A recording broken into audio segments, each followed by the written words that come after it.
ദൈവമക്കൾക്ക് കാണാതറിയാവുന്ന ഒരു വാക്യമാണ്. എന്നാൽ ആ സംഭവമല്ല നാം ചിന്തിക്കുന്നത്. ആ വാക്യത്തിൽ നിന്ന് ചില ചിന്തകൾ നിങ്ങളുമായി പങ്കുവെക്കാം. വിശുദ്ധ യോഹന്നാൻ എഴുതിയ സുവിശേഷം 2-ാം അധ്യായം അതിന്റെ 1-ാം വാക്യം. 3-ാം നാൾ ഗലീലയിലെ കാനാവിൽ ഒരു കല്യാണമുണ്ടായി. 3-ാം നാൾ ഗലീലയിലെ കാനായിൽ ഒരു കല്യാണം ഉണ്ടായി. സ്തോത്രം. ഈ വാക്യത്തെ ആസ്പദമാക്കിയാണ് ഇന്നും നാളെയും നാം ചിന്തിക്കുവാൻ താല്പര്യപ്പെടുന്നത്. അങ്ങനെയൊക്കെ പറയും, പക്ഷെ പോകുന്ന എങ്ങനെയാണെന്ന് അറിയത്തില്ലല്ലോ. നമുക്ക് വളരെ പ്രാർത്ഥനയോടെ ദിവസങ്ങളിലായിരിക്കാം. സ്തോത്രം. ക്രിസ്തീയ ജീവിതത്തിലെ 3 ദിവസങ്ങളെക്കുറിച്ചാണ് നാം ചിന്തിക്കാൻ പോകുന്നത്. ക്രിസ്തീയ ജീവിതയാത്രയെ നമുക്ക് 3 കാലഘട്ടങ്ങളായി 3 സ്റ്റേജസ് ആയിട്ട് തിരിക്കാൻ പറ്റും. പഴയ നിയമത്തിലും പുതിയ നിയമത്തിലും ഒക്കെ നാം എടുത്തു കഴിഞ്ഞാൽ നാം വന്ന വഴികളും നടന്നുകൊണ്ടിരിക്കുന്ന വഴികളും പോകുവാനുള്ള ദേശം, ഇങ്ങനെ 3 കാലഘട്ടങ്ങളായി ക്രിസ്ത്യ ജീവിതത്തെ നമുക്ക് വിഭാഗിക്കാൻ കഴിയും. അതിനെക്കുറിച്ചൊരു ചിന്തയാണ് പങ്കുവെക്കാൻ പോകുന്നത്. അപ്പോൾ തന്നെ അതിൻ്റെ പ്രാരംഭത്തിലെ ആ പദത്തിൽ നിന്ന് ചില പരിശുദ്ധാത്മാവ് എൻ്റെ ഹൃദയത്തോട് സംസാരിച്ച ചില ദൂതുകളുടെ നിങ്ങളുമായി ഞാൻ ആരംഭത്തിൽ പങ്കുവെക്കാം. ഈ ഭാഗത്തിലേക്ക് വരുന്നതിന് മുമ്പ് ഇവിടെ നാം വായിക്കുന്നത് അപ്പോസ്തലനായ യോഹന്നാൻ ഗലീലയിലെ കാനായിൽ വെച്ച് നടന്ന ഒരു കല്യാണത്തെക്കുറിച്ച് എഴുതുന്നത്. സ്തോത്രം. ഗലീല എന്ന സ്ഥലം, ഹല്ലേലൂയ, ഒരിക്കൽ ഈ ഗലീലയുടെ ചരിത്രം പഠിച്ചു കഴിഞ്ഞാൽ സ്തോത്രം, ഹല്ലേലൂയ, അത് അത്ര നമുക്ക് എടുത്തു പറയത്തക്കവണ്ണം ഹല്ലേലൂയ വളരെ സന്തോഷം തരുന്നൊരു സ്ഥലമല്ലായിരുന്നു.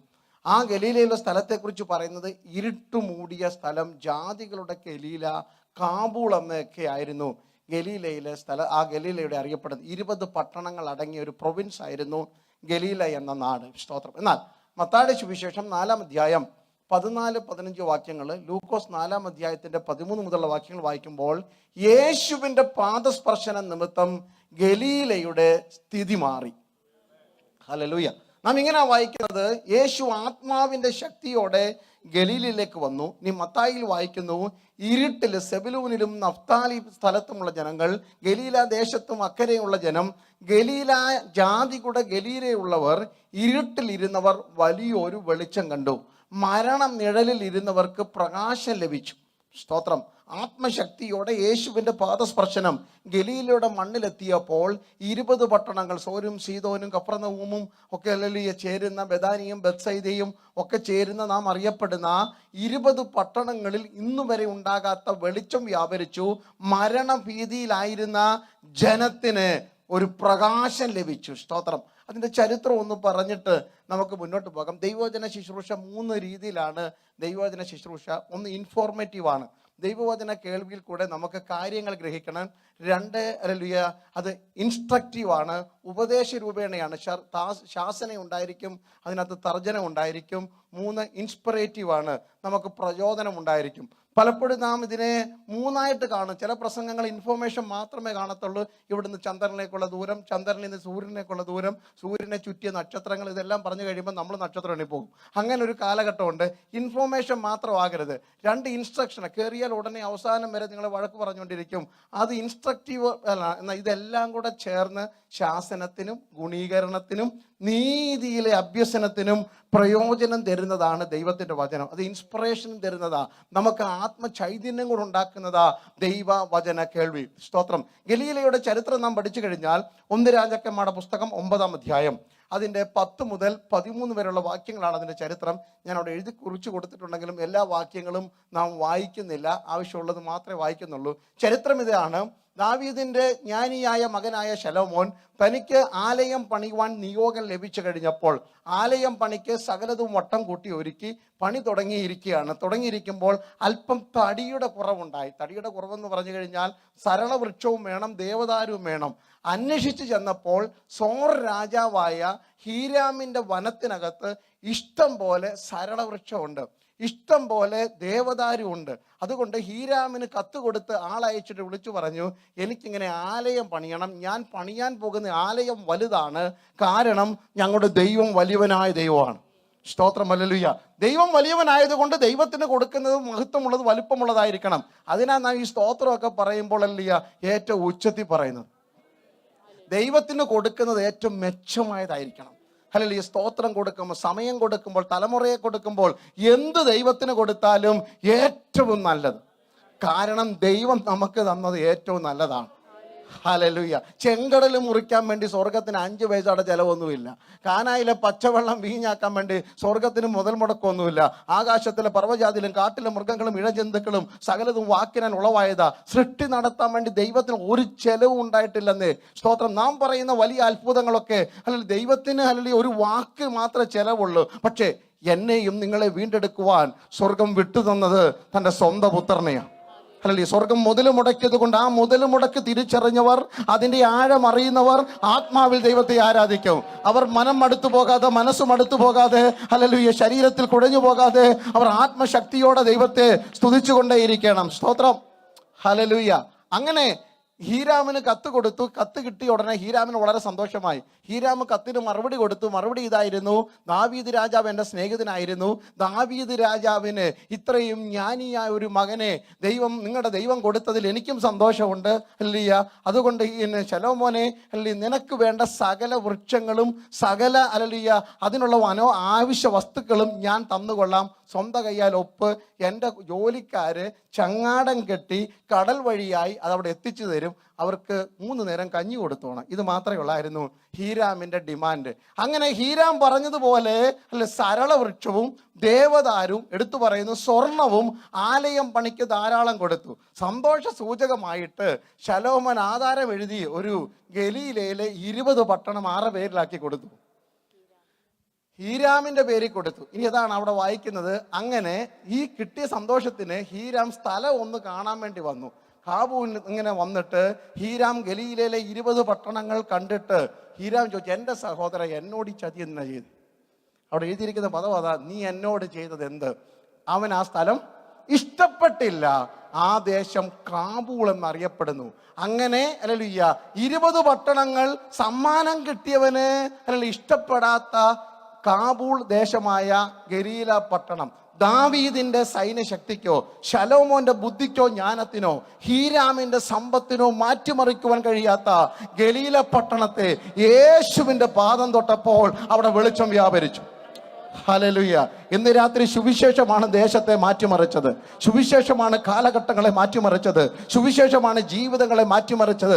ഇന്ന് രാത്രിയും ദേശത്തിന് മാറ്റം വരുത്തുവാൻ, സമൂഹത്തിന് മാറ്റം വരുത്തുവാൻ, നമുക്ക് അടിസ്ഥാനപരമായി മാറ്റം വരുത്തുവാൻ കഴിവുള്ളത് പണത്തിനും ധനത്തിനും മാനത്തിനും യുക്തിക്കും ജ്ഞാനത്തിനും അറിവിനും വിവേകത്തിനുമല്ല.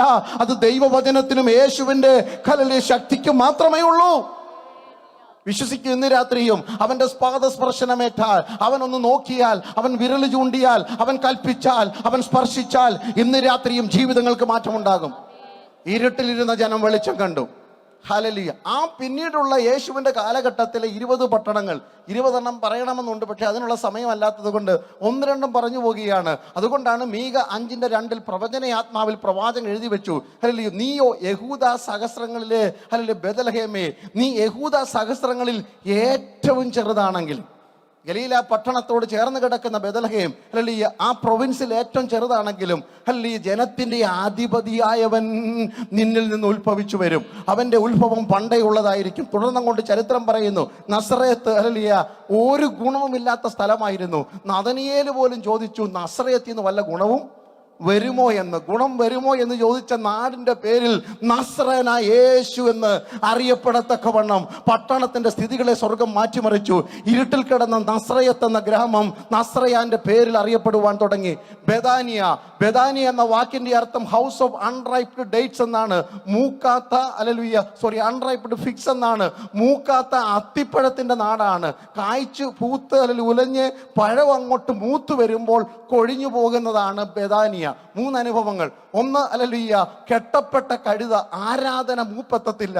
സ്തോത്രം. കഴുതയും കുട്ടിയും കുറ്റിയോട് ചേർത്ത് വെച്ചിട്ട് യെരുശലേമിൽ ഇന്നു വരെ പോകുവാൻ ഭാഗ്യം ലഭിക്കാതെ ഒരു കുറ്റിയും അതിൻ്റെ നീളമുള്ള കയറുമായി മാത്രം കറങ്ങി നടന്ന കഴുതയെ സ്വർഗം ആളയച്ച് ആ കഴുതയുടെ അപ്പൻ പോയിട്ടില്ലാത്ത, ആ കഴുതയുടെ അമ്മ പോയിട്ടില്ലാത്ത ഏതെങ്കിലും കഴുത യെരുശലേമിൽ വന്നാൽ കല്ലെറിഞ്ഞ് കൊല്ലണമെന്നും കഴുതയെ വീണ്ടെടുക്കേണ്ടതിന് കഴുതയെ കടിഞ്ഞൂലിനെ കഴുത്ത് ഞെരിച്ച് കൊല്ലണമെന്നും ന്യായപ്രമാണം അവിടെ നിൽക്കുമ്പോൾ അതിന്റെ പുറത്ത് വാഹനമേറി അപ്പൻ കണ്ടിട്ടില്ലാത്ത, അമ്മ കണ്ടിട്ടില്ലാത്ത യെരുശലേമിന്റെ തെരുവീതിയിൽ കൂടെ വിരിച്ച വസ്ത്രത്തിന്റെ മുകളിൽ കൂടെ അതിനെ നടത്തിക്കൊണ്ടുപോയി ആരാധനയുടെ മഹത്വത്തിലേക്ക് ചേർത്തുവെങ്കിൽ, ഹല്ലേലൂയ, ആരാധനയുടെ സൗരഭ്യം അനുഭവിക്കാത്ത കെട്ടപ്പെട്ട് കിടക്കുന്നതിനെ യേശുവിന്റെ പാദം തൊട്ടപ്പോൾ ആരാധനക്കാരാക്കി മാറ്റിയെങ്കിൽ, ഇന്ന് രാത്രി ഞാൻ ദൂത് പറയുന്നു, പാരമ്പര്യത്തിന്റെ കെട്ടിൽ കിടന്ന എന്നെയും നിങ്ങളെയും സത്യാരാധനയുടെ നറുമണത്തിലേക്ക് കൊണ്ടുവന്നത് സുവിശേഷത്തിന്റെ വെളിച്ചമാണെന്ന് ഓർക്കുമ്പോൾ ഞാൻ നന്ദിയോടെ കർത്താവിനെ സ്തുതിക്കുന്നു. അതിക്രമങ്ങളാലല്ലേ മരിച്ചു കിടന്നത്, പാപത്താൽ മരിച്ചു കിടന്നില്ലേ, ന്യായപ്രമാണത്തിന്റെ കെട്ടിലല്ലേ അതിര് വെച്ചിട്ട്, പരിധി വെച്ചിട്ട്, പരിമിതി വെച്ചിട്ട്, പാരമ്പര്യത്തിന്റെ അതിര് കിട്ടിട്ട് ഇതിനപ്പുറത്ത് പോകരുത് എന്ന് എഴുതി വെച്ച ന്യായ പ്രമാണങ്ങളെ പൊട്ടിച്ചുകൊണ്ട്, ഹല്ലേലൂയ, എനിക്കിവയെ ആവശ്യമുണ്ടെന്ന സന്ദേശത്തിന് മുമ്പാകെ ആഴിയം നോർക്കാതെ, ആഴമളക്കാതെ ഇറങ്ങി പുറപ്പെട്ട ഭക്തന്മാർ ഇതിന് നടുവിലുണ്ട്. അവർ നന്ദിയോടെ വിളിച്ചു പറയും, ഞങ്ങൾക്ക് ആരാധന സ്വാതന്ത്ര്യം തന്ന, ഞങ്ങൾക്ക് ആത്മാവിൽ ആരാധിക്കുവാൻ വെളിച്ചം തന്ന ദൈവത്തിന് സ്തോത്രം. ഞങ്ങളുടെ പാരമ്പര്യത്തിന്റെ ഇരുട്ട് മാറ്റിയ ദൈവത്തിന് സ്തോത്രം. ഹല്ലേലൂയ. രണ്ടാമത് അതിനകത്ത് കാണുന്നത് കെട്ടപ്പെട്ട ലാസറാണ്. ജീവനുണ്ടെന്ന് പേരാണെങ്കിലും മരിച്ചവനെ പോലെ നിൽക്കുന്ന ലാസർ. മുഖം മുഴുവൻ മൂടിയാണ് ലാസറിനെ കൊണ്ട് നിർത്തിയിരിക്കുന്നത്. ഇവനെ ഇങ്ങനെ കല്ലറയെന്ന് പുറത്തിറങ്ങി, ഇങ്ങനെ ചിലർ പള്ളിയിലൊക്കെ ഇങ്ങനെ വരുന്നത്, സ്തോത്രമല്ല, ജീവനൊക്കെ ഉണ്ട്, സർദീസിലെ സഭ പോലെ, പക്ഷേ തല തൊട്ട് പെരുവിരൽ വരെ ഇങ്ങനെ തുണി ചുറ്റിയിരിക്കും. ഇതിനകത്ത് എന്താ സാധനമെന്ന് സഹോദരിമാർക്ക് പോലും അറിയത്തില്ല. പുറത്ത് നമ്മൾ ഈ ആൾക്കാരെ പിടികിട്ടത്തില്ല. തല തൊട്ട് പെരുവിരൽ വരെ തുണി ചുറ്റിയിരിക്കുക, മൂടുപടം ഇട്ടിരിക്കുക, കൈ അടിക്കത്തില്ല, കയ്യെ കെട്ടാണ്, കാല് കെട്ടാണ്, അല്ലെങ്കിൽ മുഖത്ത് മൂടുപടവുമാ. ഇങ്ങനെയുള്ള കെട്ടപ്പെട്ട ജീവിതങ്ങളുണ്ട്. ബെഥാനിയയിൽ യേശുവിൻ്റെ സ്പർശനത്താൽ അവൻ കെട്ടഴിഞ്ഞ് സ്വതന്ത്രം പ്രാപിച്ചു.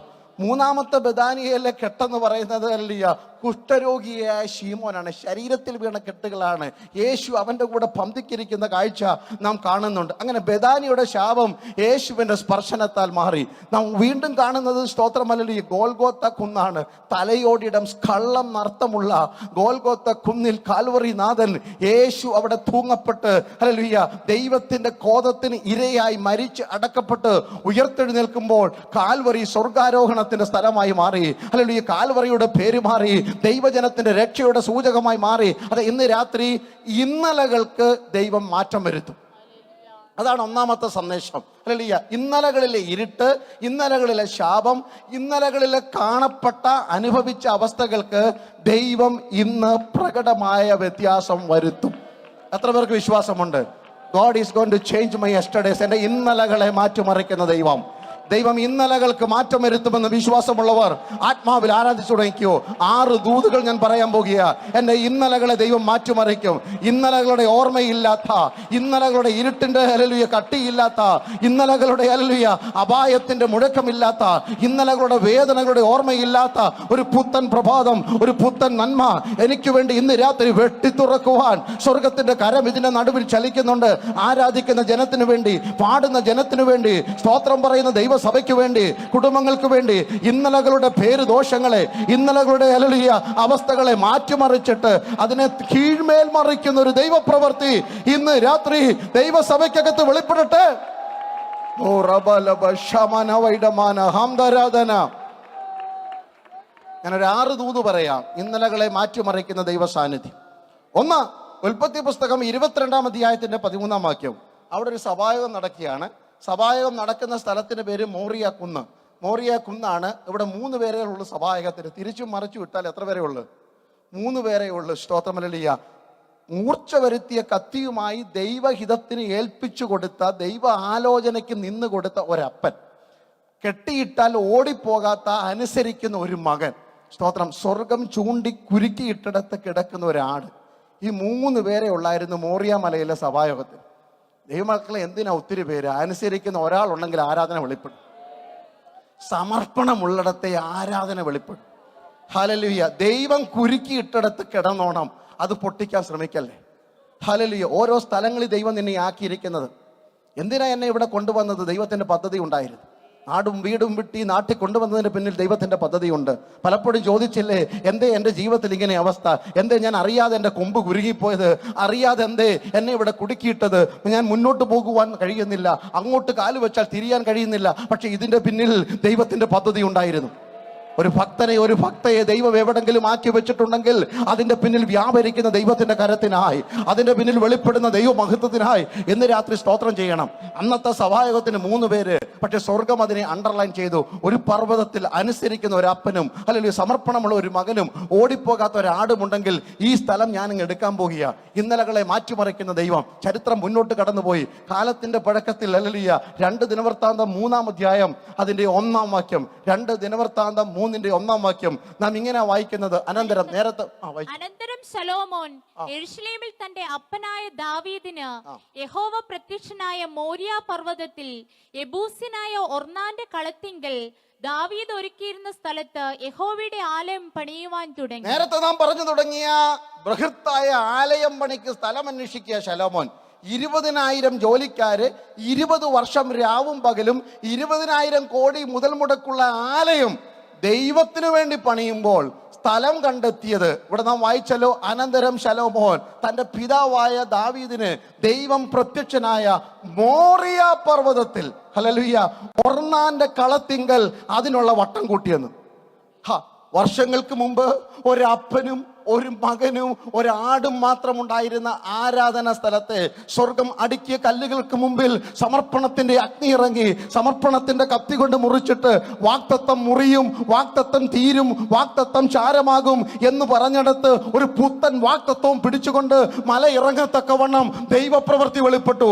അങ്ങോട്ട് കയറി പോകുമ്പോൾ യഹോവ ഇരേ എന്ന ഒറ്റ വാക്തത്വത്തെ മുറുകെ പിടിച്ചു കയറുമ്പോൾ, തിരിച്ചിറങ്ങുമ്പോൾ തലമുറകൾക്കപ്പുറത്ത്, നൂറ്റാണ്ടുകൾക്കപ്പുറത്ത് നീണ്ടു നിൽക്കുന്ന വാക്തത്വത്തിന്റെ ഉടമയായി ഇറക്കി വരുവാൻ സ്വർഗം ആ പിതാവിനെ സഹായിച്ചത് കൊണ്ട് സഹോദരി, നീ കൈയടിച്ചപ്പോൾ നീ പോലും ഓർത്തില്ല ഇന്നത്തെ നിലയിലെത്തുമെന്ന്. അന്ന് നീ പാട്ടുപാടിയപ്പോൾ നിന്റെ ബുദ്ധിയിൽ പോലും ഇല്ലായിരുന്നു ഇതായി തീരുമെന്ന്. അത് നീ സ്വപ്നം കണ്ടതുപോലുമല്ല. കത്തും ചാരമാകും, ഇവിടെ എരിഞ്ഞടങ്ങും എന്ന് വിചാരിച്ച പലതിനെയും നിന്റെ കൈപ്പിടുതിയിൽ തന്നിട്ട് അതിന് തലമുറയെ കൊടുത്ത്, അതിന് മക്കളെ കൊടുത്ത്, അതിന് മക്കളെ കൊടുത്ത്, അതിനെ രാജ്യമാക്കി, അതിനെ പുരോഹിതനാക്കി, അതിനെ ദേശമാക്കി, അതിനെ വംശമാക്കി, അതിനെ ഗോത്രമാക്കി മാറ്റിയ ദൈവത്തിന്റെ പദ്ധതിക്കായി ഇന്ന് രാത്രി ഞാൻ സ്തോത്രം ചെയ്യുന്നു. Hallelujah, hallelujah, hallelujah. വലിയൊരു സഭാഹോൾ ഇവിടെ പണിയപ്പെടുമെന്നോ, ഇവിടെ ആളുകൂടി ഒരുമിച്ച് ആരാധിക്കുമെന്നോ, ഇവിടെ ഹല്ലേലൂയ എന്തെങ്കിലും വിശേഷമായത് കാണുമെന്നോ ഓർത്തല്ല അന്ന് ആ പിതാവ് മല കയറിയത്. വിശ്വാസത്തിന്റെ കാൽ ചുവടുകളെ പിന്തിരിക്കുവാൻ ഒരു പ്രലോഭങ്ങൾക്കും കഴിഞ്ഞില്ല. പക്ഷേ സ്വർഗം അതിന് മാർക്കിട്ടു. ഇവിടെയായിരിക്കട്ടെ ഏറ്റവും വലിയ ആലയം, ഇവിടെയായിരിക്കട്ടെ ഏറ്റവും ശ്രേഷ്ഠമായത്. ഒർന്നാന്റെ കളത്തിങ്കൽ മോറിയ പർവ്വതത്തിൽ ശലോമോൻ ആലയം പണിതു. ഹല്ലേലൂയ. അതിന്റെ 5-ാം അധ്യായത്തിൽ വായിക്കുന്നു, അന്ന് ഒരപ്പൻ, അന്ന് ഒരാട്, അന്ന് ഒരു മകൻ. ശലോമോൻ രാജാവും കൂട്ടരും ഹല്ലേലൂയ ഏകദേശം 1,00,000 ആടുകളെയാ അന്ന് പകൽക്കാലം ആരാധന കഴിച്ചത്. പുരോഹിതന്മാർക്ക് ശുശ്രൂഷിപ്പാൻ കഴിയാതെ വണ്ണം തുടർന്നുള്ള സംഭവങ്ങൾ വായിക്കുന്നില്ലേ? ദൈവത്തിന്റെ തേജസ് അവിടെ ഇറങ്ങി വന്നതേ. ഇന്ന് രാത്രി വിളിച്ചു പറയുന്നു, ഇന്നരത്തെ ശൂന്യതകളിലും നീ കൈയടിച്ചെങ്കിൽ ആരാധനയുടെ ഒരു വിശാലത ഇന്ന് രാത്രി സ്വർഗം ഒരുക്കുന്നുണ്ട്. എത്ര പേർ ഏറ്റെടുത്ത് കർത്താവിനെ സ്തുതിക്കും? ഒന്നുമില്ലായ്മയിൽ നീ കൈയടിച്ചെങ്കിൽ, ഇടം വലം ആരുമില്ലാത്തപ്പോൾ നീ ആരാധിച്ചെങ്കിൽ, അന്നും കുടുംബ പ്രാർത്ഥന നടത്തിയെങ്കിൽ, നീയും നിന്റെ മകനും, നീയും നിന്റെ ഭാര്യയും, നീയും നിന്റെ മകളും, നീയും നിന്റെ കൊച്ചുമക്കളും ആ കൊച്ചു മുറിക്കകത്ത് ഒരുമിച്ച് പാടിയ പാട്ടുകളും ഒരുമിച്ച് പ്രാർത്ഥിച്ച പ്രാർത്ഥനകളും പുറലോകം അറിഞ്ഞില്ലെങ്കിലും അതിനെ അറിയുന്ന ഒരു ദിവസം തൊട്ടു മുമ്പിലുണ്ടെന്ന് ഞാൻ ആത്മാവിൽ ദൂത് പറഞ്ഞാൽ എത്ര പേർ ഏറ്റെടുത്ത് കർത്താവിനെ സ്തുതിക്കും? ഇന്ന് നീ അനുഭവിക്കുന്ന നടന്നു പോകുമ്പോഴാ വേദനയുണ്ടല്ലോ. ഇസഹാക്കിന്റെ കഴുത്തിൽ വെട്ടുമെന്ന് പറയുന്ന കത്തിയുടെ മൂർച്ച അബ്രഹാമേ നീ അറിഞ്ഞത് നിന്റെ ഹൃദയത്തിലാ. മകൻ ചോദിക്കുമ്പോൾ, അപ്പ ആട് വിറകുണ്ട്, കത്തിയുണ്ടെന്നൊക്കെ ചോദിക്കുമ്പോൾ മുറിവേറ്റത് ആരും അറിഞ്ഞില്ല. പക്ഷെ അകത്ത മുറിവ് പുറത്തു പറയാതെ അതിനെ ദൈവവചനം കൊണ്ട് വിളിച്ചു പറയുന്ന അപ്പന്മാർ ഇതിനകത്തുണ്ടെങ്കിൽ നീ കേട്ട വാർത്തകൾ ഞെട്ടിപ്പിക്കുന്നതാ. നിന്റെ ചെവിക്കകത്ത് കേട്ട സന്ദേശങ്ങൾ നിന്റെ മനസ്സ് മടുപ്പിക്കുന്നതാ. പക്ഷെ അതിനെ മറയ്ക്കുവാൻ യഹോവ ഇരേ എന്ന് പറയുന്ന ഭക്തന്മാർക്കായി സ്തോത്രം. ദൈവദാസൻ ഇവിടെ നിന്ന് പാട്ട് പാടുമ്പോൾ ഞാൻ ശ്രദ്ധിക്കുക, ജീവിതത്തിൽ അനുഭവിച്ച കയ്പുകളാ ആത്മാവിന്റെ വചനങ്ങളായി അതിരത്തിൽ കൂടെ പുറത്തു വരുന്നത്.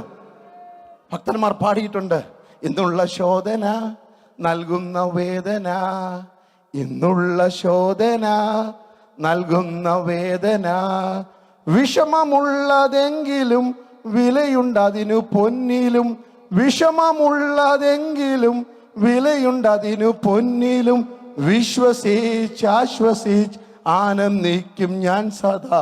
വിശ്വസിച്ചാശ്വസിച്ച് ആനന്ദിക്കും ഞാൻ സദാ. അനാദിനാഥനേശു എൻ ദാനം, അന്യനായി ഭൂവിലം നാൾ. ധന്യനായി ഞാൻ ക്രിസ്തുവിൽ സദാ, അന്യനായി ഭൂവിലം നാൾ. ധന്യനായി ഞാൻ ക്രിസ്തുവിൽ സദാ. നാളുകൾ കഴിയുമ്പോൾ നിത്യത പുലരുമ്പോൾ, നാളുകൾ കഴിയുമ്പോൾ നിത്യത. ദൈവം ചെയ്തതൊക്കെയും നന്മയ്ക്കെന്ന് തെളിയുമ്പോൾ, ദൈവം ചെയ്തതൊക്കെയും നന്മയ്ക്കെന്ന് തെളിയുമ്പോൾ, വ്യക്തമായി യുക്തമായി കൃപയിൻ കരുതൽ അറിയും ഞാൻ. വ്യക്തമായി യുക്തമായി കൃപയിൻ കരുതൽ അറിയും ഞാൻ. അനാദിനാഥനേശു എൻ ദാനം, അന്യനായി ഭൂവിലം നാൾ. ധന്യനായി ഞാൻ ക്രിസ്തുവിൽ സദാ, അന്യനായി ഭൂവിലം നാൾ. ധന്യനായി ക്രിസ്തുവിൽ സദാ. സ്വർഗത്തിലെന്താനം ഭദ്രം സുശോഭനം, സ്വർഗത്തിലെന്താനം ഭദ്രം സുശോഭനം. ഉലകത്തിന്റെ സ്ഥാപനം അതിനു മുമ്പ് എന്താനം, ഉലകത്തിന്റെ സ്ഥാപനം അതിനു മുമ്പ് എന്താനം. ഉന്നതൻ ക്രിസ്തുവിൽ ദൈവം മുന്നറിഞ്ഞതാ, ഉന്നതൻ ക്രിസ്തുവിൽ ദൈവം മുന്നറിഞ്ഞതാ. അനാദിനാഥനേശു എൻ ദാനം, അന്യനായി ഭൂവിലം നാൾ. ധന്യനായി ഞാൻ ക്രിസ്തുവിൽ സദാ, അന്യനായി ഭൂവിലം നാൾ. ധന്യനായി ഞാൻ. പറയാമോ? ഇന്നുള്ള ശോധന നൽകുന്ന വേദന, ഇന്നുള്ള ശോധന നൽകുന്ന വേദന. ഓ വിഷമമുള്ളതെങ്കിലും വിലയുണ്ടതിനു പൊന്നിലും, വിഷമമുള്ളതെങ്കിലും വിലയുണ്ടതിനു പൊന്നിലും. വിശ്വസിച്ചാശ്രയിച്ച് ആനന്ദിക്കും ഞാൻ സദാ, വിശ്വസിച്ചാശ്രയിച്ച് ആനന്ദിക്കും ഞാൻ സദാ. അനാദിനാഥനേശു എൻ ദാനം, അന്യനായി ഭൂവിലം നാൾ. ധന്യനായ ക്രിസ്തുവിൽ സദാ. നാളുകൾ കഴിയുമ്പോൾ നിത്യത പുലരുമ്പോൾ ദൈവം ചെയ്തതൊക്കെ നന്മയ്ക്കെന്ന് തെളിയും. ഇന്ന് ഞാൻ അനുഭവിക്കുന്ന വേദന അത് കത്തി കൊണ്ട് മുറിയുന്ന പോലെ ശോധനയാണ്, വിഷമമുള്ളതാ. പക്ഷെ ഇതിന്റെ വില പൊന്നിനേക്കാൾ വലുതാ. ഹല്ലേലൂയ. നാളുകൾ നീ നനയ്ക്കാത്ത രീതിയിൽ ഇന്നലകളെ ദൈവം മാറ്റിമറിച്ചിരിക്കും. 2 പുറപ്പാട് പുസ്തകം 2-ാം അധ്യായം 3-ാം വാക്യത്തിൽ നാം ഇങ്ങനെ കാണുന്നു. ഏകദേശം 12 വയസ്സ് പ്രായമുള്ള ഒരു പെങ്കൊച്ച്, പേര് മിരിയാം എന്നാണ്, തൻ്റെ സഹോദരനെ നോക്കിക്കൊണ്ട് കിടക്കുക. ഞാൻ കഴിവ് സമർപ്പിച്ചതാ. അവൾ നോക്കിക്കൊണ്ടിരിക്കുമ്പോൾ ആ കൊച്ചു 2 കണ്ണുകൊണ്ട് കാണുന്നത് ഒരു സഹോദരൻ വെള്ളത്തിൽ നിന്ന് കയറി വരുന്നതാ. നീല നദിക്കകത്തു നിന്ന് ഒരു സഹോദരൻ രക്ഷപ്പെട്ട് കയറി വരുന്നതാ 12 വയസ്സുള്ള മിരിയാം ഇന്നലെ കണ്ടത്. പക്ഷേ ദിവസങ്ങൾ കഴിഞ്ഞു, വർഷങ്ങൾ കഴിഞ്ഞു. ഇന്ന് 92 വയസ്സ് പ്രായമുണ്ട്. അതേ 2 കണ്ണുകൾ കാണുന്നു 6 ലക്ഷം കുടുംബങ്ങൾ വെള്ളത്തിൽ നിന്ന് കയറി വരുന്നു. എത്ര പേര് എൻ്റെ കൂടെയുണ്ട്? ഇന്നലകൾ മാറ്റിമറിക്കുന്ന ഒരു ദൈവം. ഇന്നലെ നീ കണ്ണുകൊണ്ട് കണ്ടത് അവിടെയും ഇവിടെയും ഒരാൾ സ്നാനപ്പെടുന്നത്, അവിടെയും ഇവിടെയും ഒരാൾ രക്ഷപ്പെട്ടു വരുന്നത്. പക്ഷേ ഈ 2019 അവസാനിക്കുന്നതിന് മുമ്പ് ആയിരങ്ങൾ യേശുവിന് വേണ്ടി നിന്റെ ശുശ്രൂഷയില്, നിന്റെ വിശ്വാസത്തില്, നിന്റെ സഭയ്ക്കകത്ത് എത്ര പേര് എവിടേക്ക് ഉണ്ടെന്ന് എനിക്കറിയത്തില്ല. ഈ ഒമാൻ പട്ടണത്തോടുള്ള ദൈവത്തിന്റെ ആലോചന ഞാൻ ആത്മാവിൽ ദൂത് പറയുന്നു. ഇന്നലെ കണ്ട കാഴ്ചകളെ മാറ്റിമറിക്കുന്ന ഒരു ആത്മാവിന്റെ തിളക്കവും ആത്മാക്കളുടെ ഒഴുക്കും ദൈവസഭകളിൽ ഉണ്ടാകട്ടെ. വിശ്വസിക്കുന്നവർ കർത്താവിനെ സ്തുതിച്ചാട്ട്. 2019 അനേകർ സ്നാനക്കടവിലേക്ക് ഇറങ്ങുന്ന വർഷമായി മാറട്ടെ. അനേകർ വെള്ളത്തിൽ നിന്ന് കയറി വരുന്ന കാഴ്ച കണ്ണുകൊണ്ട് കാണും. വീണ്ടെടുപ്പിന്റെ ധ്വനി, ആർപ്പിന്റെ ധ്വനി, രക്തത്താൽ വീണ്ടെടുക്കപ്പെട്ട ദൈവസഭയുടെ ആർപ്പിന്റെ ധ്വനി കേൾക്കുന്ന ദിവസങ്ങളാ. ഹല്ലേലൂയ. വളരെ ചിന്തിപ്പിക്കുന്ന ഒരു സംഭവം കൂടെയുണ്ട്. അപ്പൊ അത് മാത്രം ഒന്ന് വായിക്കാം. 2 രാജാക്കന്മാരുടെ പുസ്തകം 6-ാം അധ്യായം അതിന്റെ 13-ാമത് വാക്യം. നിങ്ങൾ ചെന്ന് അവൻ എവിടെ ഇരിക്കുന്നു എന്ന് നോക്കുവിൻ, ഞാൻ ആളയച്ച് അവനെ പിടിപ്പിക്കുമെന്ന് അവൻ കൽപ്പിച്ചു. അവൻ ദോഥാനിൽ ഉണ്ടെന്ന് അവൻ അറിവ് കിട്ടി. ഇന്നലകൾ ഇനി ആവർത്തിക്കത്തില്ല. സ്തോത്രം ഹല്ലേലൂയ. അതാണ് നമ്മുടെ ചിന്ത, ആരംഭത്തിലെ ചിന്ത. സ്തോത്രം ഹല്ലേലൂയ. അരാം രാജാവ് ഇസ്രായേൽ രാജാവിനോട് എന്ന് യുദ്ധമാണ്. യുദ്ധത്തിന്റെ സ്ട്രാറ്റജിയൊക്കെ ഒരുക്കി അരാം രാജാവ് ഇങ്ങോട്ട് കടന്നു വരുമ്പോൾ സ്തോത്രം. നമുക്കറിയാം 6-ാം അധ്യായത്തിലെ സംഭവം അറിയാം. 100 പേരിലധികം ശിഷ്യന്മാരുമായി പാർക്കുന്ന ഏലിശ പാർക്കുന്ന സ്ഥലം ഇടുക്കമുള്ളതായതുകൊണ്ട് ശിഷ്യന്മാർ പറഞ്ഞു, യോർദാനോളം പോയി മരം മുറിച്ച് നമുക്കൊരു വിശാലത വരുത്താം. അങ്ങനെ ആ വിശാലത വരുത്തുന്ന സംഭവമാണ് നമുക്കറിയാമത്. അതിൻ്റെ പ്രസംഗ വിഷയമല്ല. അരാം രാജാവിന് എപ്പോഴും ഇസ്രായേൽ രാജാവിൻ്റെ യുദ്ധം. അരാം രാജാവ് മുറിക്കകത്തെടുക്കുന്ന തീരുമാനം ഇസ്രായേൽ രാജാവ് അറിയും. അത് അറിയിച്ചു കൊടുക്കുന്നത് ഏലിശ എന്ന പ്രവാചകൻ. എല്ലാവരും എൻ്റെ കൂട്ടത്തിലുണ്ട്, മൗനമായിട്ടിരുന്നാലും കേട്ടാൽ മതി. സ്തോത്രം ഹല്ലേലൂയ.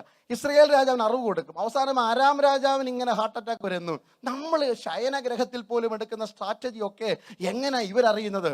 വല്ല ചാരന്മാർ വല്ല നമ്മുടെ കൂട്ടത്തിൽ ഉണ്ടോ? അപ്പം അവർ പറഞ്ഞു, അങ്ങനൊന്നുമല്ല യജമാനെ കാര്യം. അവിടെ ഒരു പ്രവാചകനുണ്ട്, പേര് ഏലിശ എന്നാ. ഏലിയാവിൻ്റെ കൂടെ നടന്ന പാർട്ടിയാണ്. പുള്ളി രാജാവ് ഉറക്കത്തിൽ പറയുന്ന കാര്യം പോലും പുള്ളിക്ക് വെളിപ്പെട്ട് കിട്ടുന്നു. അന്നൊരു കാര്യം ചെയ്യും, അവനെ പിടിച്ചുകൊണ്ട് വരാൻ പറഞ്ഞു. എവിടെ ഇരിക്കുന്ന അഡ്രസ്സ് എഴുതി, അതാ നമ്മുടെ ചിന്ത ഏതാണ്, എഴുതിക്കൊണ്ട് വരാൻ പറഞ്ഞു. അവരെല്ലാം കൂടെ പോയി പുള്ളിയുടെ അഡ്രസ്സ് കൊണ്ടുവന്നു. അഡ്രസ്സ് കിട്ടിയത് അവൻ എവിടെ ഉണ്ട് ഉറക്കെ പറഞ്ഞാട്ട്, ദോദാനിലുണ്ടെന്ന്. അതാ എൻ്റെ ചിന്താവിഷയം. ദോദാനിലോ? ഒരു പ്രവാചകൻ, ബൈബിൾ സ്കൂളൊക്കെ വെച്ച് 100 പേര് പഠിക്കുന്ന പ്രവാചകശാലയും വെച്ച് വാഴുക ആര്? ഒരു പ്രവാചകൻ. പക്ഷെ ദോദാൻ പണ്ട് അങ്ങനെ അല്ലായിരുന്നു. ഉൽപ്പത്തി പുസ്തകം 37-ാം അധ്യായത്തിന്റെ 17-ാം വാക്യം. അവർ ഇവിടെ നിന്ന് പോയി നാം ദോദാനിലേക്ക് പോകുക എന്ന് അവർ പറയുന്നത് ഞാൻ കേട്ടു എന്ന് അവൻ പറഞ്ഞു. അപ്പന്റെ ആടുകളെ മേയ്ക്കുന്ന ജ്യേഷ്ഠന്മാരുടെ ക്ഷേമം അന്വേഷിച്ചിറങ്ങുന്ന 17 വയസ്സുള്ള ഒരു യൗവനക്കാരന്റെ ചരിത്രമായി പറഞ്ഞു വരുന്നത്. ആട് മേയ്ക്കുന്ന ജ്യേഷ്ഠന്മാർക്ക് ക്ഷേമം അന്വേഷിക്കുവാൻ നിറമുള്ള നിലയെങ്കിയും ഇട്ടുകൊണ്ട് അപ്പന്റെ ഇഷ്ടപുത്രൻ കയ്യിൽ ആഹാരപ്പൊതിയുമായി കടന്നു ചെല്ലുമ്പോൾ, അല്ലെങ്കിൽ ശേഖേമിൽ ചെന്നപ്പോൾ അവിടെ ചേട്ടന്മാരില്ല, പുല്ലുള്ള സ്ഥലമായ ദോദാൻ തേടി പോയി എന്ന് അല്ലെങ്കിൽ അറിവ് കിട്ടി. അവിടെ ചെന്നപ്പോൾ ദോദാനിലെ സംഭവം നിങ്ങൾക്കറിയാം. ദോദാൻ ഒരു പൊട്ടക്കിണറുണ്ട്. ഒരു പ്രവാചകൻ ഇരിക്കാൻ പറ്റിയ സ്ഥലമല്ലായിരുന്നു ദോദാൻ. ഒരു സ്വപ്നക്കാരന് പോലും വാഴാൻ പറ്റിയ സ്ഥലമല്ല. ഒരു സ്വപ്നക്കാരനെ 20 വെള്ളിക്കാശ് വിലയിട്ട സ്ഥലമാണ് ദോദാൻ. ഒരു സ്വപ്നക്കാരനെ കുഴിയിൽ തള്ളിയിട്ട സ്ഥലമാണ് ദോദാൻ. ഒരു സ്വപ്നക്കാരനെ നാടുകടത്തിയ സ്ഥലമാണ് ദോദാൻ. ഒരു സ്വപ്നക്കാരനെ അടിമയാക്കിയ സ്ഥലമാണ്. കാലപ്പഴക്കത്തിൽ അത് പ്രവാചകശാലയാക്കി മാറ്റിയ ദൈവത്തിന്റെ പദ്ധതികൾക്കായി ഇന്ന് രാത്രി എത്ര പേർ സ്തോത്രം ചെയ്യും? നിന്റെ സ്വപ്നം മുടക്കിയ സ്ഥലത്ത്, നിന്റെ കൃപ ചോർത്തുമെന്ന് പറഞ്ഞെടുത്ത്, നിന്റെ കയ്യടി നിർത്തുമെന്ന് പറഞ്ഞെടുത്ത് സഭ പണിയുന്ന ഒരു ദൈവത്തെ എനിക്കറിയാം. എത്ര പേർ ഇന്ന് രാത്രി ദൂതറ്റെടുക്കും? നിന്റെ ആത്മീയത്തിന് വില പറഞ്ഞെടുത്ത്, നിന്റെ കുടുംബത്തിന് വില പറഞ്ഞെടുത്ത്, നിന്റെ ആരോഗ്യത്തിന് വില പറഞ്ഞെടുത്ത്, നിന്റെ ശുശ്രൂഷയ്ക്ക് ആദരിട്ടെടുത്ത് ആത്മാവിന്റെ പ്രവൃത്തി വെളിപ്പെടുന്ന കാലങ്ങൾ തൊട്ട് മുമ്പിലുണ്ട്. ഇന്നലകളെ മാറ്റിമറിക്കുന്ന ദൈവപ്രവൃത്തിക്കായി സ്തോത്രം. ദോദാനുകൾ ദൈവപ്രവൃത്തി വെളിപ്പെടാൻ പോകുക. ഹല്ലേലൂയ. ഒറ്റപ്പെട്ട സ്വപ്നങ്ങൾക്ക് പോലും ഭാവിയില്ലെന്ന് പറഞ്ഞെടുത്ത് ഇവിടെ 100-ലധികം പ്രവാചകന്മാർ ഇരുന്ന് ആത്മാവിൽ ആരാധിക്കുന്ന, പ്രവചിക്കുന്ന, ശുശ്രൂഷിക്കുന്ന ദൈവപ്രവൃത്തിയുടെ സ്ഥലമാക്കി ദൈവം അതിനെ മാറ്റി. അത് ദൈവത്തിന്റെ പ്രവൃത്തി കുടുംബത്തിൽ വെളിപ്പെടാൻ പോവുകയാണെന്ന്. പ്രകടമായ വ്യത്യാസം. 2019 അവസാനിക്കുന്നതിന് മുമ്പ് പ്രകടമായ വ്യത്യാസം. ശുശ്രൂഷ മണ്ഡലത്തിൽ പ്രകടമായ വ്യത്യാസം. ദൈവദാസന്മാർ ഏറ്റെടുത്തോണം, കുഞ്ഞുങ്ങൾ ഏറ്റെടുത്തോണം. ഹല്ലേലൂയ. Radical transformation. ആർക്കും പിടിച്ചു നിർത്തുവാൻ കഴിയാത്ത ഹല്ലേലൂയ പൊട്ടക്കിണറുകൾ ദൈവസഭയായി മാറുന്നു. ആത്മാവിൽ കണ്ട് സ്തോത്രം ചെയ്യുന്നു. പൊട്ടക്കിണറുകൾ ശുശ്രൂഷകന്മാരെ കുഴിച്ചുമൂടിയ, നിന്റെ ആത്മീയത്തെ കുഴിച്ചുമൂടിയ, നിന്റെ പാട്ടിനെ കുഴിച്ചുമൂടിയ, നിന്റെ കൃപാവരത്തെ കുഴിച്ചുമൂടിയ, നിന്റെ കയ്യടിക്ക് മാർക്കിട്ട, നിന്റെ അന്യഭാഷയ്ക്ക് വില കുറച്ച് കളഞ്ഞ സ്ഥലത്തൊക്കെ ദൈവാത്മാവിന്റെ പ്രവൃത്തി ശക്തിയോടെ വെളിപ്പെടുന്നത് ഇന്ന് രാത്രി കണ്ട് ഞാൻ സ്തോത്രം ചെയ്യുന്നു. റീബന ബരഗന ഹംദൽ കടഗന വൈഷമാന ഹംദല റിഗൽ കടഗന ആതുരി ദൽ കടഗന വൈഡമാന ഹസ്തരാധന. ഹല്ലേലൂയ. ഇവിടെ സ്വപ്നക്കാരുണ്ടാകും, ഇവിടെ ദർശനക്കാരുണ്ടാകുമെന്നേ, ഇവിടെ അന്യഭാഷ പറയുന്നവരുണ്ടാകുമെന്നേ. അല്ല, നിന്റെ കുടുംബത്തിന്റെ പോലും പേര് ചൊല്ലിയിട്ട് ഈ കുടുംബത്തിൽ നിന്ന് ഒറ്റയെണ്ണം പുറത്തു വരത്തില്ലെന്ന് കെട്ടിവെച്ചിരിക്കുന്ന കെട്ടുകൾ ഇവിടെ ഇരുന്ന് നീ കൈയടിക്കുമ്പോൾ അത് മൈലുകൾക്കപ്പുറത്ത്, കടലുകൾക്കപ്പുറത്ത് സഞ്ചരിച്ച് നിന്റെ കുടുംബത്തിനകത്ത് നിന്ന് കൃപയിലേക്ക് വരാത്തതിനെ വലിച്ചെടുക്കുന്ന ഒരു ദൈവാത്മാവിന്റെ പ്രവൃത്തി ഞാൻ ആത്മാവിൽ കണ്ട് സ്തോത്രം ചെയ്യുന്നു. എത്ര പേർ വിശ്വസിക്കുന്നു? നീ ഇവിടെ ഇരുന്ന് പാടുമ്പോൾ, ഇവിടെ ഇരുന്ന് പ്രാർത്ഥിക്കുമ്പോൾ മൈലുകൾക്കപ്പുറത്ത് ദേശങ്ങൾ കടന്നു ചെന്നിട്ട് അന്ധകാരങ്ങളെ ആട്ടിപ്പായിച്ച് റീഗന റബൽ കടകന ചിലതിനെ വലിച്ചെടുക്കുന്ന ഒരു ദൈവാത്മാവിന്റെ ചലനം ഇന്ന് രാത്രി ഇവിടെ വെളിപ്പെട്ടു വരികയാ. യേശുവിന്റെ നാമത്തിൽ അഡമാന രഗാ റബൽ കടകന വൈഷമാന ഹത്തരാധന. സ്തോത്രം. ഹല്ലേലൂയ. ഇന്നലകൾ ആവർത്തിക്കത്തില്ല. ഇന്നലകൾക്ക് പ്രകടമായ മാറ്റം ഉണ്ടാകും. സ്തോത്രം. മത്തായി 17:27 വായിക്കണ്ട, നമുക്കറിയാം.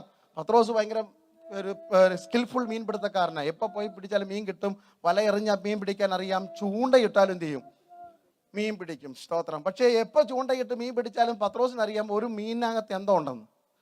നമുക്കറിയാം ഒരാളിൽ നിന്ന് ഒരാളിനെ കണ്ട ഇതിൽ നിന്നൊന്നും നമ്മൾ പറയത്തില്ലേ, സ്തോത്രമല്ലേ, നസ്രയത്തിൽ നിന്ന് വല്ല ഗുണം വരുമോ അല്ലെങ്കിൽ വല്ല നന്മയുണ്ടാകുമോ എന്നൊക്കെ നമ്മൾ ആൾക്കാരെ കണ്ട ചോദിക്കത്തില്ലേ. അതുപോലെ പത്രോസ് മീൻ പിടിക്കാൻ പോയത്. പക്ഷെ പിടിച്ചിട്ട് എൻ്റെ വാ പൊളിച്ച് നോക്കിയപ്പോൾ അതിനകത്ത് എന്തോ ഇരിപ്പുണ്ട്, ഒരു ചതുരദ്രഹ്മ പണം. പത്രോസിന്റെ ടാക്സ് അടയ്ക്കാം, യേശുവിൻ്റെ കരവും കൈസർക്കുള്ള കൊടുക്കാൻ പറ്റും. ദൈവമക്കളെ, അല്ലേ നാറുന്ന കുടല് മാത്രം കണ്ട് പഴകിയെടുത്ത് വിലപിടിപ്പുള്ള ചിലത് പുറത്തു വരും. നീ പറഞ്ഞില്ലേ ആ കുഞ്ഞിന്റെ വായിൽ നിന്ന് ഒരു നല്ലതൊന്നും പുറത്തു വരത്തില്ലെന്ന്. വിശ്വസിക്കുന്ന രാത്രി വിലപിടിപ്പുള്ളത് പുറത്തു വരും. ഇവന്റെ ബുദ്ധി ഇനിയും പുറത്തു വരത്തില്ലെന്ന് എഴുതി തള്ളിയ കേസുകൾ ഇന്ന് രാത്രി ദൈവം അതിനെ വിലപിടിപ്പുള്ളതാക്കി പുറത്തെടുക്കാൻ പോകുക. എത്ര പേർക്ക് വിശ്വാസമുണ്ട് ഈ കൺവെൻഷൻ, ഈ പ്രാർത്ഥനകളൊക്കെ വെറും ചെലവല്ല? ഇതിന്റെ പിന്നിൽ കണ്ണുനീരോടെ പ്രാർത്ഥിക്കുന്ന ദൈവദാസന്മാരുണ്ട്, കരഞ്ഞ് സമയം ചെലവഴിക്കുന്നുണ്ട്. ഇതൊന്നും വെറുതെ അല്ല, ആരുടെയൊക്കെയോ അകത്തു നിന്ന് അല്ലെങ്കിൽ ഒരു നന്മ പുറത്തു വരുന്ന കാലഘട്ടമുണ്ട്. ഇത് നാറ്റം മാത്രമേ ഉള്ളൂ, ഇത് അല്ലെങ്കിൽ വിലയില്ലാത്തതാണ്. ഇതിന്റെ അതരം തുറന്നാൽ നല്ല വാക്ക് വരത്തില്ല, നല്ലൊരു സ്വഭാവമില്ല. എൻ്റെ ഭർത്താവിൻ്റെ സ്വഭാവം മാറുമോ? എൻ്റെ ഭാര്യയ്ക്കൊരു വ്യത്യാസം ഉണ്ടാകുമോ? എൻ്റെ കുഞ്ഞിനൊരു മാറ്റം ഉണ്ടാകുമോ? എൻ്റെ സഹോദരന്റെ പ്രശ്നം മാറുമോ എന്ന് ചോദിക്കുന്ന ദൈവമക്കളെ, നിങ്ങളോട് ദൂത് പറയുന്നു, ഇതേ അതരത്തിൽ നിന്ന്, ഇതേ ഉള്ളിൽ നിന്ന് ചതുർദ്രഹ്മപ്പണങ്ങൾ, വിലപിടിപ്പുള്ള നാണയങ്ങൾ, മുത്തുമണികൾ, രത്നങ്ങൾ ഇതേ അതരത്തിൽ കൂടെ അന്യഭാഷ വരും. ഇതേ അതരത്തിൽ കൂടെ ആത്മാവിന്റെ പാട്ട് വരും. നിന്നെ പെന്തക്കോസിനെ നിന്ദിച്ച് അതരങ്ങൾ പെന്തിക്കോസിന്റെ വക്താക്കളായി മാറും. വചനത്തെ പുറംകാലുകൊണ്ട് എറിഞ്ഞവർ വചനം പിടിച്ചു പ്രസംഗിക്കും. ആത്മാവിനെ പുച്ഛിച്ചവർ പ്രവചിക്കും. ഹല്ലേലൂയ. ഇതിന്റെ ഉള്ളിൽ നിന്ന് തന്നെ ഉറവ പൊട്ടി പുറപ്പെടുന്നത് പോലെ കാലങ്ങളെ തിരിക്കുന്ന ദൈവപ്രവൃത്തി വെളിപ്പെടുമെന്ന് ഞാൻ ആത്മാവിൽ വിളിച്ചു പറയട്ടെ. പ്രകടമായ മാറ്റം ഉണ്ടാകുമെന്ന്. ഉൽപ്പത്തി പുസ്തകം 28-ാം അധ്യായത്തിന്റെ 10-ാം വാക്യം, 11-ാം വാക്യം, അതിന്റെ 18-ാം വാക്യം ഇന്നലകളെ മാറ്റിമറിക്കുന്ന. ശ്രദ്ധിച്ചേക്കണം. അത് കഴിഞ്ഞിട്ട് നമ്മൾ സ്തോത്രാജ്യം എടുക്കാൻ പോവുകയാണ്. എന്നാൽ യാക്കോബ് ബെർശേബയിൽ നിന്ന് പുറപ്പെട്ട് ഹാരാനിലേക്ക് പോയി. അവൻ ഒരു സ്ഥലത്തെത്തിയപ്പോൾ സൂര്യൻ അസ്തമിക്കൊണ്ട് അവിടെ രാപാർത്തു. യാക്കോബ് യാത്ര പുറപ്പെട്ടു പോകുക. അതൊന്നും കഥയൊന്നും വിശദീകരിക്കാൻ എനിക്ക് സമയമില്ല, പറയണമെന്നൊക്കെ ഉണ്ട്. പക്ഷെ നമ്മുടെ ചിന്ത മാത്രം എടുത്താൽ മതിയല്ലോ. ഇന്നലകൾക്ക് വരുന്ന മാറ്റങ്ങൾ. രാത്രി ആയപ്പോൾ തലയ്ക്ക് മുകളിൽ അല്ല സൂര്യൻ അങ്ങ് അസ്തമിച്ചപ്പോഴാണ് പുള്ളി എന്ത് ചെയ്തു? അപ്പോൾ യാക്കോബ് ഉറക്കമുണർന്നു. ഇല്ലല്ലോ, നമ്മൾ ഉറങ്ങി പോലും ഇല്ലല്ലോ. യാക്കോബ് എന്ത് ചെയ്തു? അവിടെ കിടന്ന് ഒരു കല്ലെടുത്ത്, നമ്മുടെ ചിന്തയിലേക്ക് അവൻ ആ സ്ഥലത്തെ കല്ലുകളിൽ ഒന്നെടുത്ത് തലയണയായി വെച്ച് അവിടെ കിടന്നുറങ്ങി. തലയണയായി വെച്ച്, നല്ല തലയണ വെച്ചിട്ട് നമുക്ക് എന്താ വരുന്നില്ല, ഉറക്കം വരും. ദൈവം ഉള്ളിടത്ത് ആരും തന്നെ ഉറങ്ങിപ്പോകുന്നു. അത് പിന്നീട് വിശദീകരിക്കാൻ സമയമുണ്ടെങ്കിൽ. ആ സ്ഥലത്തെ ഒരു കല്ലെടുത്ത്, ഇനി ശ്രദ്ധിക്കണം, 3 പദങ്ങൾ ഞാൻ പറയും. സ്തോത്രം. വന്നപ്പോ തൊട്ട് ഇത് കല്ല് തടസ്സമാണ്. പക്ഷെ അവൻ തീരുമാനിച്ചു, ഇതിനെ ഇങ്ങനെ തടസ്സം എന്ന് വിളിച്ച് എത്ര നാൾ ജീവിക്കും? തടസ്സത്തെ അവൻ തലയണയാക്കി. ഹല്ലേലൂയ. ഇന്നലത്തെ എൻ്റെ every problem will turn into A pillow. ഇന്നലത്തെ എൻ്റെ പ്രശ്നത്തെ ഞാൻ ഒരു തലയണയാക്കാൻ തീരുമാനിച്ചാൽ സ്വർഗം അവിടെ തുറക്കും. നമ്മൾ രാവിലെ തൊട്ട് അയ്യോ കർത്താവേ, നമ്മുടെ പ്രശ്നത്തിന്റെ വലിപ്പം ദൈവത്തോട് പറയാതെ ദൈവത്തിന്റെ വലിപ്പം പ്രശ്നത്തോട് പറയണം. ഹല്ലേലൂയ. നമ്മൾ അയ്യോ എൻ്റെ രോഗം കണ്ടോ, എൻ്റെ വേദന കണ്ടോ, എൻ്റെ നിന്ന കണ്ടോ കർത്താവ് എന്ന് പറയാതെ കർത്താവിന് ഇതൊക്കെ അറിയാമെന്നേ പ്രശ്നത്തോട് പറഞ്ഞിട്ട് എൻ്റെ കർത്താവിനെ കണ്ടോന്ന്. അത്ഭുതങ്ങൾ പ്രവർത്തിക്കുന്ന, രക്ഷിക്കുന്ന വീരനായ, സൈന്യങ്ങളുടെ ദൈവമായ, സകലത്തെയും തന്റെ ശക്തിയുള്ള വാക്കുകൊണ്ട് നിർമ്മിക്കുന്നവൻ, നിലനിർത്തുന്നവൻ, നിയന്ത്രിക്കുന്ന, സകലത്തെയും കരുതുന്ന എൻ്റെ ദൈവത്തെ എനിക്കറിയാം. നിങ്ങൾക്ക് നിങ്ങളുടെ ദൈവത്തെ അറിയാമെങ്കിൽ പിന്നെ ഭാവി ഒന്നും ഓർത്ത് ഭാരപ്പെടണ്ട. എൻ്റെ ഭാവി അറിയുന്നവനെ എനിക്കറിയാമെങ്കിൽ എൻ്റെ ഭാവി ഓർത്ത് നമ്മൾ എന്ത് ചെയ്യണ്ട, ഭാരപ്പെടണ്ട. സ്തോത്രം. നമുക്ക് അങ്ങ് ഈ ആകുല ചിന്തയാണ്. ആകുല ചിന്ത പെന്തിക്കോസുകാർക്ക് വിശേഷാൽ ഇപ്പം ഇച്ചിരി കൂടുതലാണ്.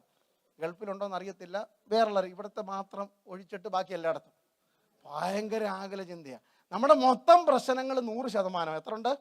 പിള്ളേരൊക്കെ ഉണ്ട്, മക്കളെ കളിക്കുന്നവരെല്ലാം ശ്രദ്ധിച്ചാട്ട്. എത്ര ഉണ്ട് മൊത്തം ടോട്ടൽ പ്രോബ്ലം? എത്ര? 100. അല്പം കണക്ക് പഠിക്കാൻ പോയിനി കേട്ടോ. 100% നമ്മുടെ മൊത്തം പ്രശ്നം.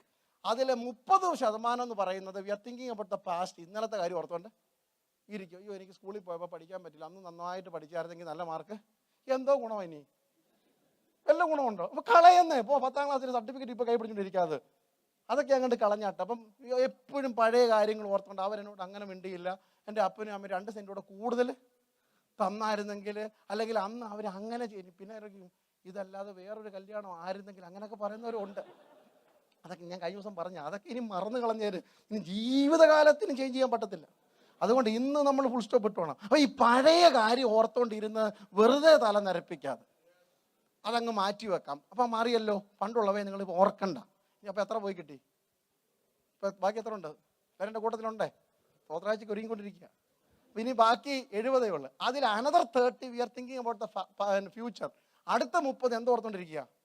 ഭാവി. ഇവിടെ ഇരുന്നുകൊണ്ട് ഭാവി പണി ചെയ്യുക. ദൈവമക്കളെ, അല്ല വചനം പറയുന്ന 1 ഇഞ്ച് നീളം കൂട്ടാൻ പറ്റത്തില്ല.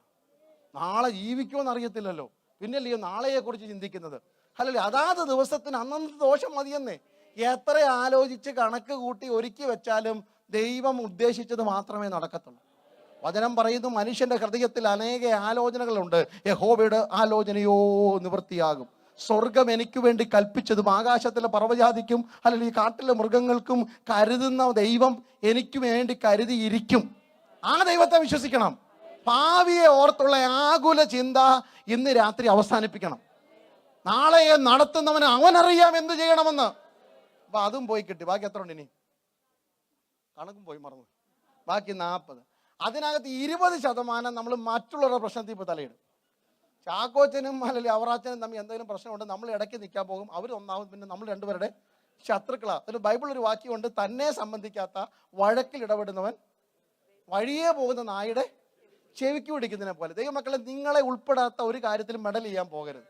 നിങ്ങൾ ആലോചിച്ച് നോക്കിയാൽ നമ്മുടെ പല പ്രശ്നങ്ങളും നമ്മളെ ബാധിക്കാത്തതിനകത്ത് പോയി ഇടപെട്ടിട്ടാണ്. അവർ പറയുമ്പോൾ അത് കേട്ടു, അത് കഴിയുമ്പോൾ അവരും കേട്ടു, അതും ഇതും എല്ലാം കൂടെ കേട്ട് ആകെ പ്രശ്നമായി. അതുകൊണ്ട് അതിൽ നിന്ന് ഒഴിഞ്ഞിരിക്കും. ബാക്കി എത്ര ഉണ്ട്? അത്രയെങ്കിലും ഗുണമല്ല ഞാൻ വന്നതിന് ശേഷം. ഓക്കെ, ബാക്കി 20-ൽ 10% നമ്മുടെ രോഗങ്ങളെ നമ്മൾ തന്നെ അങ്ങ് ഡയഗ്നോസ് ചെയ്യും. നമ്മളെല്ലാം കൊച്ചു ഡോക്ടർമാരെ മാറും. തലവേദന വന്നുകൊണ്ട് പറയും, ഇതുപോലെ തന്നെ ആയിരുന്നു ചിന്നമ്മയ്ക്ക് തലവേദനയുടെ തുടക്കം. ആ തുടക്കം അവസാനം ബ്രെയിൻ ട്യൂമറായി തീർന്നു. അപ്പം നമ്മൾ തന്നെ അങ്ങ് ഒരു കൊച്ച് രോഗിയായി മാറി. എല്ലാ രോഗത്തിനും, അല്ലെങ്കിൽ ഇനി ആരോടെങ്കിലും സംസാരിച്ച് നോക്ക്, അവരെല്ലാം കൂടെ നമ്മളെ കൂടെ രോഗിയാക്കി മാറ്റും. ദൈവമക്കളെ, എല്ലാ രോഗത്തിനും നല്ല ഔഷധം കർത്താവ്. ഞാൻ ഇങ്ങനെ രോഗിയായിട്ടിരിക്കണമെങ്കിൽ അത് ദൈവത്തിന് ഇഷ്ടമാണെങ്കിൽ അങ്ങനെ ഇരിക്കട്ടെ. അതോർത്ത് ആയുസ് കളയല്ലേ. അതും പോയി കിട്ടി. ബാക്കി എത്ര ഉണ്ട്? അതിനെക്കുറിച്ച് എനിക്കൊന്നും പറയാനൊന്നുമില്ല. എന്ന് ഞാൻ ക്രിസ്തുവിലായോ അന്ന് മുതൽ പിന്തുടരുന്ന കഷ്ടത കുറച്ചൊക്കെ ഇല്ലെങ്കിൽ എന്തൊരു സുഖമോ ദൈവമക്കളെ. ഇതൊക്കെ ഉള്ളത് കൊണ്ടാണ് നമ്മൾ ഇങ്ങനെയൊക്കെ നിൽക്കുന്നത്. ഹല്ലേലൂയ. കഷ്ടത ഉള്ളത് കൊണ്ട്, വേദന ഉള്ളത് കൊണ്ട്. വിശദീകരിക്കാം. ഹല്ലേലൂയ. ഓക്കെ, അപ്പം യാക്കോബ് തടസ്സത്തെ തലയണയാക്കാൻ തീരുമാനിച്ചു. ഇന്നലത്തെ തടസ്സം എൻ്റെ തലയണയായി മാറുമ്പോൾ ആകാശത്തിൻ്റെ തുറന്ന വാതിലും ഹല്ലേലൂയ വച്ചിറക്കുന്ന കോവേണിയും വെളിപ്പെട്ടു വന്നു. അപ്പം ഇന്നലെ ഇത് തടസ്സം, ഞാൻ എന്ത് തീരുമാനിച്ചു? ഞാൻ ഇതിനെ തലയണയാക്കും. എൻ്റെ ആശ്വാസമാണ്. നമ്മുടെ വേദനയെ നോക്കി പറയണം, ഇതെൻ്റെ ആശ്വാസമാണ്. എന്തു നിങ്ങളെ ദുഃഖിപ്പിക്കുന്നോ അതെൻ്റെ ആശ്വാസം എന്ന് പറയണം. ഹല്ലേലൂയ. അതിനെ ഓർത്ത് പഴി പറയാനും മുടി പിച്ചി പറിക്കാനും ഇസ്രായേൽ മക്കളെ പോലെ പരാതി പറഞ്ഞ് മുറുമുറുത്ത് പിറുപിറുത്ത് ആയുസ് മരുഭൂമിയിൽ അലഞ്ഞു കളയാതെ വേദനയെ നോക്കി പറയണം, നീ എൻ്റെ ആശ്വാസമായി മാറും. ഈ കഷ്ടത, ഇന്നത്തെ വേദന ഞാൻ ഓർപ്പിച്ചല്ലോ, ഇതെന്റെ ആശ്വാസമായി മാറും. ഈ നിന്ന എൻ്റെ അഭിമാനമായി മാറും. ഈ താഴ്ച എൻ്റെ ഉയർച്ചയായി മാറും. ഈ കല്ല്, ഈ തടസ്സം, ഈ പ്രോബ്ലം എൻ്റെ തലയണയാണെന്ന് പറയണം. അത് നാളെ, അതാ വായിച്ചത് 18-ാം വാക്യം. യാക്കോബ് അതികാലത്ത് എഴുന്നേറ്റ് തലയണയായി വെച്ചിരുന്ന കല്ലെടുത്ത് തൂണായി നിർത്തി. തലയണ, ഇന്നലെ ഇത് തടസ്സം, ഞാൻ അത് തലയണയാക്കി, നാളെ ഇത് ആലയത്തിലെ തൂണായി മാറും, എണ്ണയൊഴുകുന്ന കല്ലായി മാറും. Hallelujah. It was a problem turned into a pillow and it will turn into a pillar in the house of the Lord.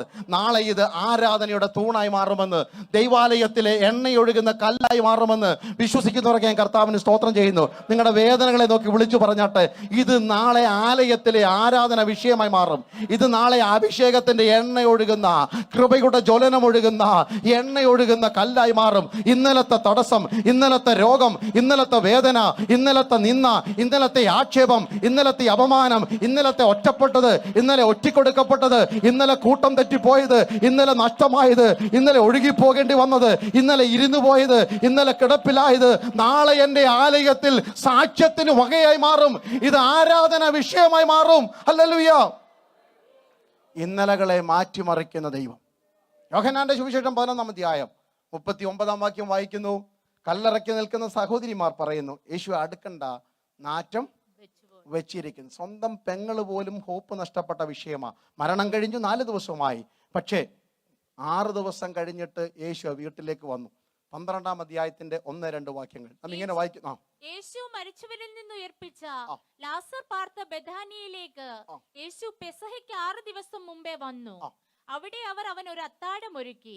Martha ശുശ്രൂഷ ചെയ്തു. ലാസറോ അവനോടുകൂടെ പന്തിയിൽ ഇരുന്നവരിൽ ഒരുവനായിരുന്നു.